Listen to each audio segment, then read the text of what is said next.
প্রতিটা নতুন দিনই শুরু হয় নতুন এক সংগ্রামের গল্প। সকাল সকাল উঠেই ছেলেকে মক্তবে পাঠানোর জন্য এক নতুন সংগ্রাম। রেডি করাতে যে ভোরবেলায় কত বেশি কষ্ট।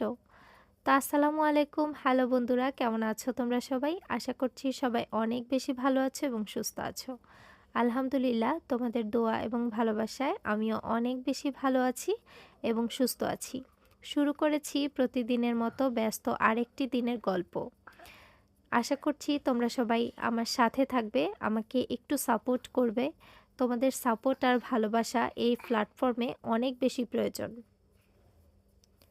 তো এই তো সকাল সকাল রান্না করে নিচ্ছি, ভাত রান্না করেছি, এইখানে মাংস রান্না করলাম। তো মাংসটা দেখতে ফাইনাল লুকটা এরকম হয়েছিল, তো সেটাই তোমাদের সাথে একটু শেয়ার করছিলাম। সকাল সকাল উঠেই যেন এক যুদ্ধ শুরু হয়ে যায়। রান্না বান্না, সন্তানের পড়াশোনা, সব কিছু মিলে, সংসার, সব কিছু মিলে যেন এক নতুন যুদ্ধ।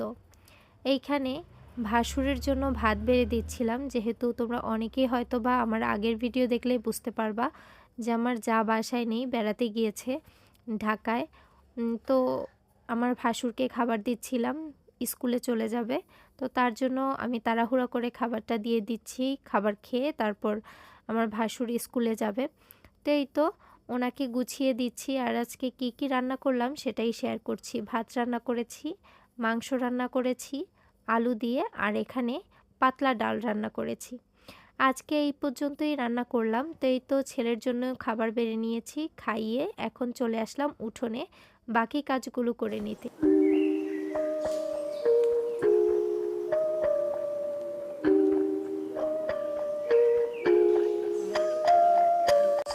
পুঁইশাক গাছে খুব সুন্দর ফুল হয়েছে, ফল হয়েছে, দেখতে মাশাআল্লাহ অনেক বেশি ভালো লাগছিল।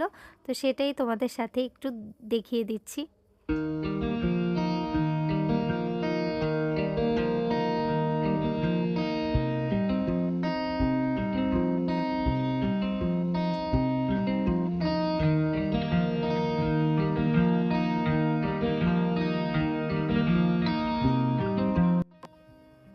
ঘরের যুদ্ধ শেষ করে বাহিরে আসলেও শুরু হয় আরেক নতুন যুদ্ধ।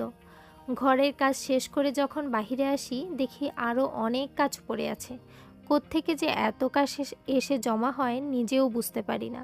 অথচ প্রতিদিনই সবগুলো কাজ করে রাখি, কিন্তু তারপরেও প্রতি নতুন এক একটা দিনে নতুন এক একটা কাজ যোগ হয়। এই হচ্ছে ব্যাপার। তো এই তো দেখো উঠোনে চলে এসেছি, জামা কাপড়গুলো একটু নেড়ে দিলাম। এগুলো কালকের জামা কাপড়, তো একটু মানে ভেজা ভেজা ছিল, তার জন্য রোদ্রে দিয়ে দিলাম।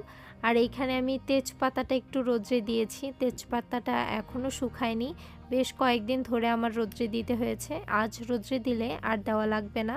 তো এইখানে আমি সেটাই রোদ্রে দিচ্ছিলাম। আর লেবু গাছের পাতায় কত সুন্দর যে গ্রান বেরিয়েছে সেটাই একটু দেখছিলাম এইখানে। আর এই তো দেখো কিছু কার্টুন আমি ছিঁড়ে রেখে দিচ্ছি, এখানে রোদ্রে শুকিয়ে গেলে এগুলো ভালো জ্বলবে, আগুন জ্বালাতে সুবিধা হবে এই আর কি। আর কচু গাছগুলো দেখো কত সুন্দর সতেজ, দেখতে মাশাআল্লাহ অনেক বেশি ভালো লাগছে। আর এইখানে রুমে এসে দেখি তার বাবা ছেলে দুজনে মিলে রুমের ভিতরে একদম এলোমেলো করে রেখেছে। আয়নের বাবা তো খাটের উপর জ্যাকেট রেখেছে, আর আয়ান রেখেছে অনেকগুলো বই। দুষ্টুমি করে বইগুলো এখানে রেখেই চলে গেছে। তা আমি চেষ্টা করি মাঝে মধ্যে ওকে দিয়েই গুছিয়ে নেওয়ার, কিন্তু ছোট মানুষ যেহেতু সবসময় তার ওইভাবে গুছিয়ে রাখে না। আস্তে আস্তে একটু একটু করে অভ্যেস করতে হবে, তাহলে এক সময় দেখা যায় যে ঠিকভাবে পরিপাটি করে রাখবে। এই হচ্ছে ব্যাপার। তো এই তো ওর এই একটা খাবার জিনিস, তো এটা দেখে আমার ভালোই লাগলো যে কত রকম ব্যবসায়ীরা আইডিয়া বের করে এই আর কি। তো সব কিছু দেখো, বই খাতা থেকে শুরু করে বিছানা সব কিছু আমি গুছিয়ে নিয়েছি। এখন শুধু ফ্লোরটা ঝাড়ু দিতে হবে, এইটা ঝাড়ু দেওয়া হয় নাই। আমি রান্নাবান্না শেষ করেই কিন্তু উঠানে গিয়েছিলাম জামা কাপড়গুলো রোদ্রে দিয়ে আসার জন্য। রোদ্রে দিয়ে এখন দেখো বারান্দাটা ঝাড় দিয়ে নিয়েছি। এইবার আমি মাঝখানের যে রুমটা আছে আমাদের, এই রুমটাকে এখন ঝাড় দিচ্ছি। প্রতিদিনই ঝাড় দেই, কিন্তু গ্রামের বাড়ি তবুও না এত ময়লা কোত্থেকে আসে মাঝে মধ্যে বুঝতেই পারি না। দিনের মধ্যে আমি যে কয়বার ঝাড় দেই ছোট, ছোট যেহেতু ২-৩টে বাচ্চা আছে আমাদের বাসায়, সেজন্য দেখা যায় ওরা বাহিরে খেলতে যায় আবার আসে, এইজন্যেই নোংরা হয়ে যায়। আর এইখানে দেখো ২ টা ঝুড়ি, আমি একটা বড় ঝুড়িটার ভিতরে নোংরা কাপড় রাখি। আর এই ছোট ঝুড়িটা হচ্ছে আয়ানের টুকটাক কিছু খেলনা।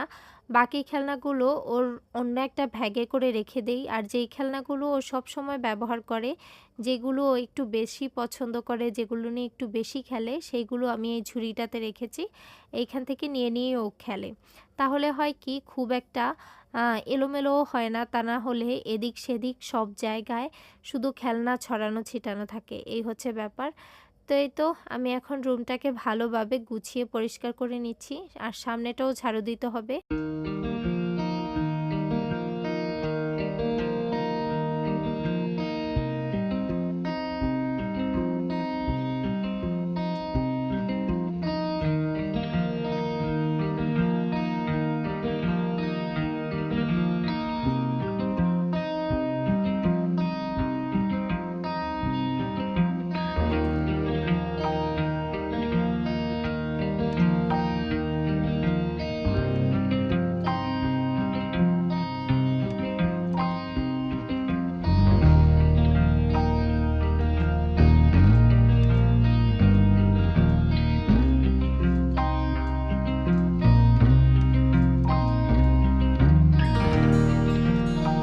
সামনের এই রুমটাতে যেহেতু আমরা কোনো ফার্নিচারই রাখি না, এক সাইডে ছিল শুধু কিছু বেঞ্চ বাচ্চাদেরকে পড়ানোর জন্য, আর এক সাইডে ওরা 2 ভাই বাইক রাখে, তার জন্য সামনের জায়গাটা একদম খোলা, এখানে আমাদের কিছুই নেই।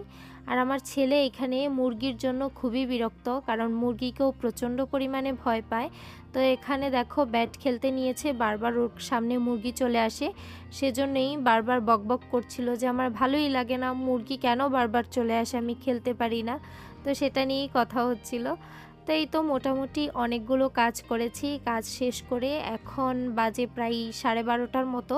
তো এখন আসলাম একটু কিছুক্ষণ রেস্ট নিব, খুব পায়ে ব্যথা করছিল, যেহেতু হাঁটাহাঁটি করেই কাজ করতে হয়, এই আর কি। তো এই তো দেখো এখন চলে আসলাম একদম বিকেল বেলায়। তো এইখানে একটা সুপারি পাতা পেয়েছি, সেটাই আমি তুলে রাখলাম, কারণ এগুলো আমাদের চুলায় আগুন ধরানোর ক্ষেত্রে খুব ভালো কাজে লাগে, এই হচ্ছে ব্যাপার। তো এইখানটাতে একটা বেঞ্চ আছে, তো আমি এখানে বসে বসে একটু মোবাইল দেখছিলাম, আয়ান এখানে দোলনা খায়। তো আর এই তো এখন হচ্ছে সন্ধ্যাবেলায় একটুখানি চা করছি, যেহেতু ঠান্ডা পড়ছে অনেক বেশি, গলাটা কেমন যেন মনে হয় বসে গিয়েছে। তো একটু রং চা করে নেব তার জন্য, কারণ গলা বসে গেলে কিন্তু রং চাটাই বেশ। তো আজকের সন্ধ্যাটা তোমাদের সাথে 1 কাপ গরম গরম চায়ের সাথে শুরু করলাম। কেমন লাগছে তোমাদের কাছে আমি জানি না, তবে আমার ভিডিওটা যদি সত্যি একটুখানিও কোনো অংশ ভালো লেগে থাকে, তাহলে প্লিজ আমার চ্যানেলটা সাবস্ক্রাইব করে দিও এবং ভিডিওতে একটা লাইক দিও এবং কমেন্ট করে বলে যেও তোমাদের কাছে আমার ভিডিওটা কেমন লেগেছে। তো এই তো আমাদের চাটাও হয়ে গিয়েছে, এখন চাটা নিয়ে নিব কাপে। তারপর আয়ানের বাবাও এখানে আছে, ওর বাবা সহ আমি আর ওর বাবা দুজন মিলে চাটা খেয়ে নিব। আয়ান কিন্তু উঠে দুষ্টুমি করছিল, ওকে আমি বিস্কিট খেতে দিয়েছি, দুধ দিয়েছি, তো ওগুলো সে খেয়েছে। ওকে আর চাটা খেতে দেই না সব সময়, কারণ চাটা এমনিতেই ভালো না, বাচ্চারা খেলে অন্য খাবার খেতে চায় না, তাই আমি চেষ্টা করি ওকে একটু চাটা না দেওয়ারই। চাতে এমন কোনো কিছু নেই যেটা খেতে হবে, এই হচ্ছে ব্যাপার। তো আমরা বড়রা যেহেতু খাচ্ছি, আর আমি চা খুব একটা পছন্দ করি না, কিন্তু যখন কোনো সমস্যা হয় তখন কিন্তু না খেয়ে পারা যায় না। গলায় প্রচণ্ড ব্যথা করছিল, তাই না খেয়ে আর উপায় নেই। তো এই তো দেখো সন্ধ্যাবেলায় আজকে একটু রুটি করব, ভাবলাম ডিম চিতই পিঠা বানাই, সেটাই সবচেয়ে ভালো হবে। আর আয়ানের আবদার ছিল একটু দুধ দিয়ে জাল করে দেওয়ার জন্য, তো ওরগুলোই একটু তুলনামূলক মোটা মোটা করে বানিয়ে তারপর আমি কেটে ওকে দুধ দিয়ে জাল করে দিয়েছি। আর আমাদেরগুলো খুব পাতলা পাতলা করে বানিয়েছি, একদম রুটির মতো করে। তো এটা মাংসর তরকারি যেহেতু আছে, সেগুলো দিয়েই খাবে। তো আয়ানের বাবাও খুব পছন্দ করে এই পিঠাটা, তার জন্যই বানানো আর কি। তো এই তো এখন আমি আর আয়ান খেয়ে নিচ্ছি, আয়ান খাচ্ছে দুধ দিয়ে বানানো পিঠা, আর আমি খাচ্ছি চিতই পিঠার সাথে এইখানে মুরগির মাংস। তো এটা দিয়েই খেয়ে নিচ্ছি। শীতের দিনে ইচ্ছে করে অনেক ধরনের পিঠে বানাই, কিন্তু একা একা ভালো লাগে না। সব কাজ সেরে একদমই একা একা পিঠা বানাতে ভালো লাগে না, তাই অপেক্ষা করছি কখন আমার যা আসবে। কারণ দুজন মিলে দেখা যায় যে কথা বলতে বলতেও অনেক পিঠা বানিয়ে ফেলা যায়, আর এত বেশি অলসতাও লাগে না। একা একা ভালো লাগছিল না, তাই একা বানাচ্ছি না, ওনার জন্য অপেক্ষা করছি আমার যা আসলে তারপর দুজন মিলে একসাথে পিঠা বানাবো। আর সেটা তো অবশ্যই তোমাদের সাথে শেয়ারও করার চেষ্টা করব। শীত আছে আর পিঠা বানাবো না, তা কি হয় বলো তো? তাই তো দেখো, শীতের দিন বাবা আর ছেলে দুজন মিলে ব্যাট খেলছে। আয়ান খুব বেশি আবদার করছিল ব্যাট খেলার জন্য, তার জন্যই ওর বাবা আর ও দুজন মিলে ব্যাট খেলছিল। তা আমি দাঁড়িয়ে দাঁড়িয়ে দেখছিলাম, কি আর করব, দর্শক হিসেবে বাবা ছেলের খেলা। তো তোমাদের কাছে কেমন লেগেছে আজকের ভিডিওটি? যদি ভালো লেগে থাকে তাহলে প্লিজ কমেন্ট করে জানাবে। আল্লাহ হাফেজ।